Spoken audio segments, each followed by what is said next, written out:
প্রতিদিনের পৃথিবী আমাদের সামনে খুলে দেয় নতুন নতুন গল্প, কোথাও সাহসের, কোথাও স্বপ্নের, আবার কোথাও নতুন সম্ভাবনার। শিশু কিশোরদের চোখে দেখা দেশ বিদেশের এমনই কিছু গুরুত্বপূর্ণ খবর নিয়ে স্বাগত মুক্ত খবরে। আমি সৈয়দা আয়েশা আসিফ। চলুন শুরুতেই দেখে নেই আজকের শিরোনাম। বিশেষ আয়োজন জুলাইয়ের গল্প। গরিবের স্কুল বিনামূল্যে শিক্ষার অনন্য উদ্যোগ। জাঙ্ক ফুডে বাড়ছে শিশুদের ফ্যাটি লিভারের ঝুঁকি। বিশ্বকাপে শেষ ৮-এর লড়াই, বিদায় ব্রাজিল। আর নবম গ্রহের সন্ধানে নতুন গবেষণার ইঙ্গিত।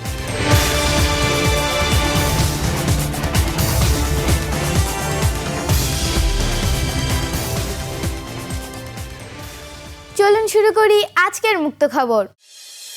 সব গল্প সময়ের সাথে শেষ হয়ে যায় না। কিছু গল্প হয়ে ওঠে একটি প্রজন্মের সাহস, একটি জাতির অনুপ্রেরণা, স্মৃতির সংগ্রাম আর স্বপ্নের এমনই এক বিশেষ আয়োজন জুলাইয়ের গল্প।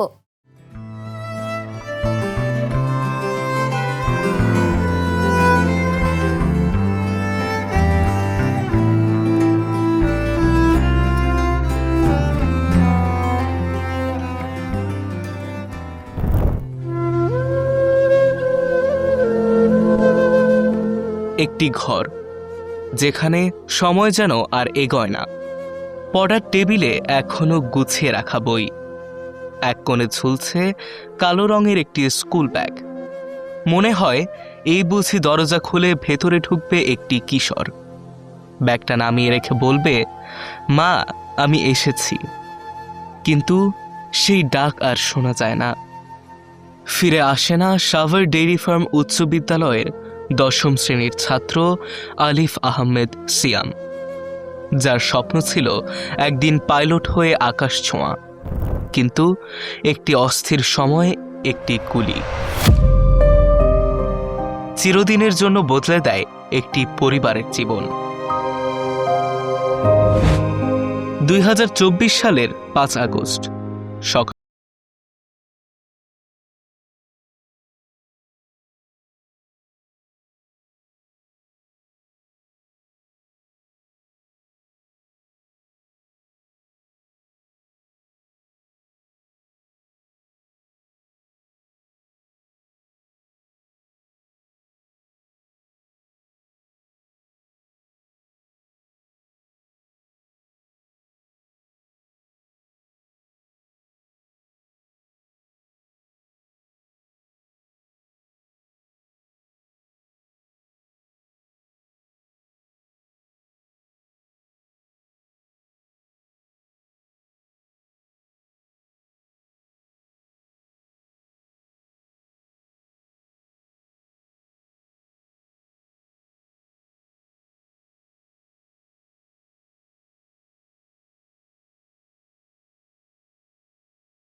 প্লিজ আমার বাবাকে আমার কোলে ফিরিয়ে দেন। আমার কিচ্ছু চাই না, আমার কোনো কিচ্ছু দরকার নাই। পারবেন আপনি সেটা ফিরিয়ে দিতে? কেন আজকে আমার সন্তানের খুনি? আজকে সে এই বাংলাদেশের মাটিতে অনেক খুনি এখনো ঘুরে বেড়াচ্ছে। আমার বাবার জীবন নিয়ে তারা এখনো কিভাবে ঘুমায় শান্তিতে, তারা এখনো কিভাবে ঘুরে বেড়ায়, তাদের কেন বিচার হয় না? আমরা কার কাছে বিচার দিব? আমাদের বিচারটা শুধু আল্লাহ তাআলার কাছে, যারা আমাদের আর কিছু চাওয়ার নাই। বাবার কাছে সিয়াম ছিল একটি ভবিষ্যতের নাম, আর সেই স্বপ্ন আজও বেঁচে আছে ছোট বোন লামহার চোখে। বড় ভাইয়ের মতো সেও পাইলট হতে চায়। হয়তো একদিন সে আকাশ ছোঁবে, যে আকাশ ছোঁয়ার স্বপ্ন মাঝপথেই থেমে গিয়েছিল সিয়ামের। আজকে ২ বছর হয়ে গেল আমার ভাইয়া আমার পাশে নেই, দেশের জন্য শহীদ হয়ে গিয়েছে। তো একটা ভাইকে তো তার বোন কখনো ভুলতে পারে না। আমার ভাইয়ার যত স্মৃতি সব আমার কাছে এখনো আমি আঁকড়ে ধরেই বাঁচতে চাই আজীবন। আমার ভাইয়ার স্বপ্ন ছিল বড় হয়ে পাইলট হওয়া এবং আমার মা বাবাকে এবং আমাকে নিয়ে নিজে প্লেন চালিয়ে হজে নিয়ে যাওয়া। তো আমি এখন আমার ভাইয়ার সেই স্বপ্নটাই বাস্তবায়ন করতে চাই এবং বড় হয়ে পাইলট হয়ে আমার বাবা মা সহ সবাইকে নিয়ে নিজে প্লেন চালিয়ে হজে যেতে চাই। আরো সবসময় আন্দোলনে যেত, আমার আন্দোলনের সামনে থাকবে, নেতৃত্ব দেবে। ভয়ে কি আছে ওর ভিতরে ও কিন্তু জানে না। বাসা থেকে আমাকে ফোন দেয় যে আলিফ তো আসেনি। তখন আমি আবার ওই মুঠোফোনে ফোনের চেষ্টা করি, 2-3 বার ফোন দেওয়ার পরে বলে যে যার ফোন সে তো গুলি খেয়েছে। তখন আমি পাগলের মতো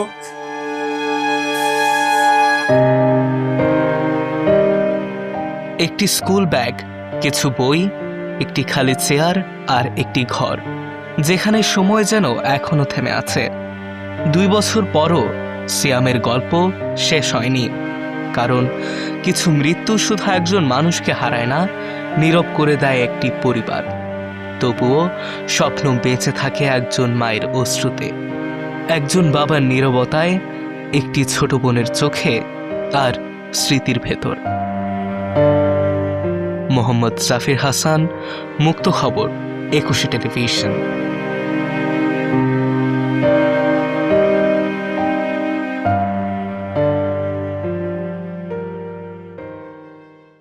একটি গল্প শেষ হলেও অনুপ্রেরণা কিন্তু সেখানেই থেমে থাকে না।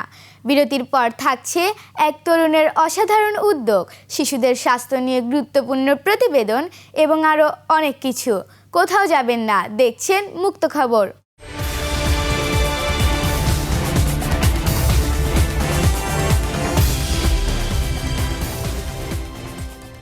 বিরতির পর আবারও স্বাগতম। আপনারা দেখছেন মুক্ত খবর। একজন মানুষের ইচ্ছাই বদলে দিতে পারে অনেক শিশুর ভবিষ্যৎ। বিনামূল্যে শিক্ষার আলো ছড়িয়ে দেওয়া এমনই এক ব্যতিক্রমী উদ্যোগ নিয়ে বিস্তারিত জানাচ্ছেন সানজিদা ইসলাম। ময়মনসিংহ নগরীর মাসকান্দা মাদ্রাসা রোড এলাকার ছোট্ট একটি টিনশেড ভবন, নাম গরিবের স্কুল। নামের মতোই এখানে কোনো শিশুর কাছ থেকে নেওয়া হয় না ভর্তি ফি বা মাসিক বেতন। অসহায়, দরিদ্র ও এতিম শিশুদের জন্য সম্পূর্ণ বিনামূল্যে চলছে পাঠদান। এই উদ্যোগ নিয়েছেন চিত্রশিল্পী আতিকুল ইসলাম। সমাজের সুবিধাবঞ্চিত শিশুরাও যেন শিক্ষার আলোয় আলোকিত হয়ে আত্মমর্যাদার সঙ্গে বেড়ে উঠতে পারে, সেই লক্ষ্য নিয়েই চলতি বছরের ফেব্রুয়ারিতে যাত্রা শুরু হয় স্কুলটির। আসলে মূলত আমার স্কুলটা দেওয়ার উদ্দেশ্যটা হচ্ছে এখানে নির্মম শ্রেণী মানুষ বসবাস, তাদের ছেলেমেয়েরা যেন একটু ভালোভাবে লেখাপড়া করতে পারে এবং শিক্ষিত হতে পারে, সমাজে যেন ভালো একটা জায়গায় যেন পৌঁছাইতে পারে। এই জন্য আমার গরিবের স্কুলটা আর কি দেওয়া। বর্তমানে প্লে থেকে পঞ্চম শ্রেণী পর্যন্ত প্রায় 100 শিক্ষার্থী এখানে পড়াশোনা করছে। আমরা আগে অন্য স্কুলে পড়তাম, এখন এই স্কুলে অনেক সুবিধা আছে, ফ্রিতে পড়ি, আর আমাদের ম্যাডামরা আমাদের অনেক ভালো করে পড়ায়, তার জন্য আমরা এই স্কুলে এসে ভর্তি হয়েছি যেন আমরা ভালোভাবে পড়তে পারি। গরিবের স্কুলে আমার মা বাবা আমাকে ভর্তি করছে, বড় স্কুলে আমার মা বাবা ভর্তি করানোর সামর্থ্য নাই। এই স্কুলে পড়ে আমার ভালোই লাগছে, আরো আমি চাই আমার স্কুলটা আরো বড় হোক, আরো আমার স্কুলটা উন্নত হোক। আমগর স্যার ম্যাডামে খুব গুরুত্ব দেয়, আমাদেরকে পড়ায়, আমাদের স্যার ম্যাডাম খুব ভালো, এখানে পড়ে আমাদেরও খুব ভালো লাগতেছে। স্কুলের শিক্ষক কর্মচারীদের বেতন থেকে শুরু করে অন্যান্য ব্যয় বহন করছেন উদ্যোক্তার নিজের টিউশনের আয়ের অর্থ দিয়ে। প্রাইভেট টিউশনি করে যে টাকা পাই ওই টাকা দিয়ে আর কি আমার টিচারদেরকে আমি ওইভাবে চালাচ্ছি। এখন এখানে আমি অনেক হিমশিমের মধ্যে আছি। এই টাকা দিয়ে দেখা যায় স্কুলের সার্ভিস আরও কিছু কাজ আছে, এগুলো আমি করতে পারি না ঠিক মতন। এখন যদি সরকারিভাবে যদি আমাকে একটু অনুদান দিত, আমার স্কুলটা যদি একটু বড় করে দিত, তাহলে আমার এখানে গরিব এতিম ছেলেমেয়েরাও একটু লেখাপড়া শিখতে পারত। স্বল্প আয়ের পরিবারের শিশুদের জন্য এই স্কুল হয়ে উঠেছে আশার ঠিকানা। সন্তানদের বিনামূল্যে পড়াশোনার সুযোগ পেয়ে স্বস্তি প্রকাশ করেছেন অভিভাবকরাও। এলাকাটা একটু আর কি নিম্ন গরিবের মধ্যে পড়ছে, তাই আমরা আতিকুল স্যারের গরিবের স্কুলে আসছি। এখানে ম্যাডাম স্যার আন্তরিকতার সাথে পড়াচ্ছেন, আমাদের বাচ্চাদেরকে ভালো পড়া পাচ্ছে তারা। আর গরিবের স্কুলে টাকা পয়সা একটু কম লাগতেছে, আমাদের অর্থ সংকটটা কম হইতেছে, আমরা সুবিধা ভালো পাচ্ছি। আমাদের স্যার গরিব, আমরাও গরিব, গরিব স্কুলে আমরা দিচ্ছি যাতে সুযোগ সুবিধা আমরা পাই। আমাদের অর্থ সম্পদের ব্যাপারে এমনি আমরা অনেক সুযোগ পাইতেছি। আমরা চাই যাতে স্কুলটা আরো উন্নত হোক, সরকারি হোক, যাতে আমাদের মতন গরিব যারা আছে তারা এরকম স্কুলে পড়াইতে পারে। স্থানীয়দের প্রত্যাশা, সমাজের বিত্তবান ব্যক্তি ও বিভিন্ন প্রতিষ্ঠান এগিয়ে এলে আরও বেশি সুবিধাবঞ্চিত শিশুদের কাছে পৌঁছে দেওয়া সম্ভব শিক্ষার এই আলো। সাদিয়া ইসলাম নীলিমা, মুক্ত খবর, 21 টেলিভিশন।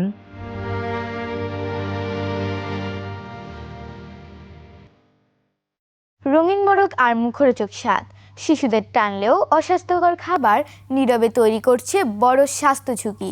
বিশেষজ্ঞরা বলছেন সচেতন খাদ্যাভ্যাসী হতে পারে সবচেয়ে বড় সুরক্ষা।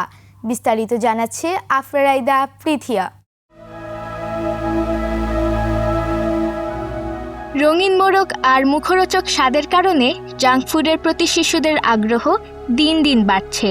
তবে চিকিৎসকদের মতে এই অভ্যাসই শিশুদের শরীরে নীরবে ডেকে আনতে পারে ফ্যাটি লিভার সহ নানা স্বাস্থ্য ঝুঁকি। বিশেষজ্ঞরা বলছেন রাস্তার অনেক জাঙ্ক ফুডে অতিরিক্ত তেল, চিনি ও লবণ ব্যবহার করা হয়। একই তেল বারবার গরম করার ফলে ক্ষতিকর রাসায়নিক তৈরি হতে পারে, যা দীর্ঘদিন শরীরে প্রবেশ করলে লিভারে চর্বি জমার ঝুঁকি বাড়ায়। পাশাপাশি অতিরিক্ত ক্যালোরির কারণে স্থূলতা সহ বিভিন্ন শারীরিক সমস্যাও দেখা দিতে পারে। এছাড়া খোলা পরিবেশে বিক্রি হওয়া খাবার ধুলাবালি, মাছি ও জীবাণুর সংস্পর্শে দূষিত হওয়ার আশঙ্কা থাকে। অপরিষ্কার পানি ও অস্বাস্থ্যকর পরিবেশে তৈরি এসব খাবার শিশুদের ডায়রিয়া, বমি, পেট ব্যথা এবং বিভিন্ন সংক্রমণের ঝুঁকিও বাড়িয়ে দেয়। প্রয়োজনীয় পুষ্টির অভাবে তাদের স্বাভাবিক বৃদ্ধি ও রোগ প্রতিরোধ ক্ষমতাও ক্ষতিগ্রস্ত হতে পারে। চিকিৎসকদের পরামর্শ, শিশুদের যতটা সম্ভব ঘরে তৈরি স্বাস্থ্যকর ও পুষ্টিকর খাবার খাওয়ানো উচিত। বাইরে খেতে হলে পরিচ্ছন্ন ও স্বাস্থ্যসম্মত স্থান বেছে নেওয়া প্রয়োজন। একই সঙ্গে ফল, শাকসবজি ও সুষম খাদ্যের অভ্যাস গড়ে তুললে ফ্যাটি লিভার সহ নানা স্বাস্থ্য ঝুঁকি অনেকটাই কমানো সম্ভব। আফরাইদা পৃথিয়া, মুক্ত খবর, একুশে টেলিভিশন।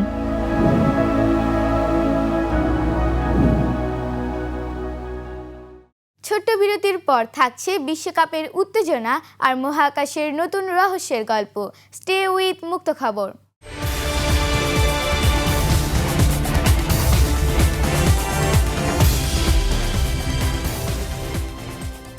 আবারও স্বাগতম, দেখছেন মুক্ত খবর। বিশ্বকাপের মঞ্চে প্রতিটি ম্যাচেই বদলে যাচ্ছে হিসাব নিকাশ। শেষ 8 লড়াইয়ে জায়গা করে নিয়েছে সেরা দলগুলো। বিদায় নিয়েছে ব্রাজিল, আর লড়াইয়ে টিকে আছে বর্তমান চ্যাম্পিয়ন আর্জেন্টিনা। বিশ্বকাপের সর্বশেষ পরিস্থিতি নিয়ে বিস্তারিত ডেস্ক রিপোর্টে। বিশ্বকাপের প্রতিটি ম্যাচ এখন স্বপ্ন বাঁচিয়ে রাখার লড়াই। একটি জয় এগিয়ে দিচ্ছে শিরোপার আরো কাছে, আর একটি হার শেষ করে দিচ্ছে 4 বছরের অপেক্ষা। শেষ সুদের সবচেয়ে বড় চমক এসেছে ব্রাজিলের বিদায়ে। 5 বারে বিশ্ব চ্যাম্পিয়নদের 2-1 গোলে হারিয়ে ইতিহাস করেছে নরওয়ে। এই জয়ে প্রথমবারের মতো বিশ্বকাপের কোয়ার্টার ফাইনালে জায়গা নিশ্চিত করেছে নরওয়েজিয়ানরা। অন্যদিকে বিশ্বকাপে আরেকটি রূপকথা জন্ম দিয়েছে আর্জেন্টিনা। মিশরের বিপক্ষে ম্যাচের 79 মিনিট পর্যন্ত 2-0 গোলে পিছিয়ে ছিল লিওনেল স্ক্যালোনির দল। তবে শেষ 11 মিনিটে দুর্দান্ত প্রত্যাবর্তন করে 3-2 ব্যবধানে জয় তুলে নেয় বর্তমান বিশ্ব চ্যাম্পিয়নরা। একটি পেনাল্টি মিস করলেও 1 গোল ও 1 অ্যাসিস্ট করে দলের জয়ে গুরুত্বপূর্ণ ভূমিকা রাখেন অধিনায়ক লিওনেল মেসি। এদিকে শেষ 8 লড়াইও জমে উঠেছে। ইতোমধ্যে নিশ্চিত হয়েছে ফ্রান্স মরক্কো, স্পেন বেলজিয়াম এবং নরওয়ে ইংল্যান্ডের কোয়ার্টার ফাইনাল। আর্জেন্টিনাও শেষ 8 নিজেদের নতুন চ্যালেঞ্জারের অপেক্ষায়। 14 ও 15 জুলাই অনুষ্ঠিত হবে সেমিফাইনাল, আর 19 July new York new jersey স্টেডিয়ামে গড়াবে বিশ্ব ফুটবলের সবচেয়ে বড় আসরে মহারণ 2026 ফিফা বিশ্বকাপের ফাইনাল। শেষ 8 ওঠা প্রতিটি দলই এখন ট্রফি থেকে মাত্র কয়েক ধাপ দূরে। প্রতিটি ম্যাচেই তৈরি হচ্ছে নতুন ইতিহাস, নতুন নায়ক। কে শেষ পর্যন্ত উঁচিয়ে ধরবে সোনালি ট্রফি, সে উত্তর মিলবে বিশ্বকাপের শেষ কয়েকটি হাই ভোল্টেজ লড়াইয়ে।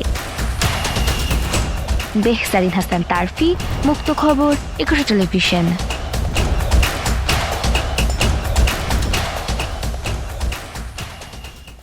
সৌরজগতের অজানা রহস্য উন্মোচনে মিলেছে নতুন এক সম্ভাবনার ইঙ্গিত। নবম গ্রহের সন্ধানে বিজ্ঞানীদের নতুন গবেষণা নিয়ে বিস্তারিত জানাচ্ছেন আদিবা সুলতানা আলিফা। নেপচুনের বাইরের বরফাচ্ছন্ন অঞ্চল কাইপার বেল্টকে দীর্ঘদিন ধরেই সৌরজগতের অন্যতম রহস্যময় এলাকা হিসেবে মনে করা হচ্ছে। সম্প্রতি এই অঞ্চলের কয়েকটি দূরবর্তী বস্তুর গতিপথ বিশ্লেষণ করে বিজ্ঞানীরা অস্বাভাবিক মহাকর্ষীয় প্রভাবের ইঙ্গিত পেয়েছেন। গবেষকদের ধারণা, কাইপার বেল্টের গভীরে কোনো বিশাল অদৃশ্য বস্তু লুকিয়ে থাকতে পারে, যার মহাকর্ষীয় টানে আশপাশের বস্তুগুলোর কক্ষপথে এই অস্বাভাবিকতা দেখা যাচ্ছে। প্রাথমিক হিসাব অনুযায়ী সম্ভাব্য বস্তুটি পৃথিবীর তুলনায় অনেক বেশি ভরসম্পন্ন হতে পারে। তবে বিজ্ঞানীরা বলছেন, এখনো পর্যন্ত এমন কোনো গ্রহকে সরাসরি দেখা যায়নি, ফলে বিষয়টি নিশ্চিত আবিষ্কার নয়, বরং গবেষণার একটি গুরুত্বপূর্ণ ধাপ। যদি ভবিষ্যতে এই রহস্যময় বস্তুর অস্তিত্ব প্রমাণিত হয়, তাহলে তা হতে পারে একবিংশ শতাব্দীর অন্যতম গুরুত্বপূর্ণ জ্যোতির্বৈজ্ঞানিক আবিষ্কার। একই সঙ্গে বহুদিনের আলোচিত প্ল্যানেট 9 তত্ত্ব নতুন করে আলোচনায় আসতে পারে। আদিবা সুলতানা আরিফা, মুক্ত খবর, একুশে টেলিভিশন।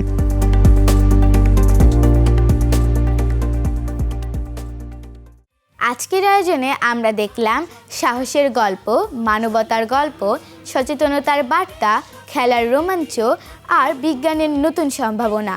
জানার আগ্রহী নতুন ভাবনার জন্ম দেয়, আর সেই ভাবনায় গড়ে তোলে আগামী দিনের পৃথিবী। আমি সৈয়দা আয়েশা আসিফ আজ এখানেই বিদায় নিচ্ছি। ভালো থাকুন, সচেতন থাকুন আর দেখতে থাকুন একুশে টেলিভিশন।